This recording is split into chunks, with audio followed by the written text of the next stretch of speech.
Welcome to the Slop Farm. Enjoy the video. You start by acknowledging the XS Max doesn't have Apple's built-in cinematic mode. That's why you'll use an app and manual technique. First, update iOS and clear at least 2 GB of space so recording won't drop frames. Then, open a third-party app like FileMyC Pro or a depth mimic tool. Grant camera, microphone, and storage permissions. Once done, switch to 4K 30 or 1080p 60 and set exposure lock so focus pulls behave predictably during shots. You now prepare the shot. Pick your subject and establish depth with foreground or background elements.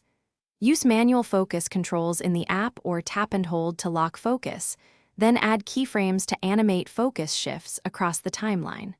While recording, move the camera slowly or use a gimbal to create natural parallax. This helps simulated depth look cinematic. Make sure ISO and shutter speed remain consistent so exposure doesn't flicker when focus changes. And monitor the histogram to avoid clipping highlights. You finish by exporting the highest bitrate footage possible, then import into an editor that can simulate depth-based focus or use masks for rack focus. Once imported, add gentle color grading, filmic contrast, and a subtle vignette to enhance cinematic feel. If the simulated focus edges look unnatural, go back and tweak keyframes or reshoot with more separation between subject and background. That often fixes haloing.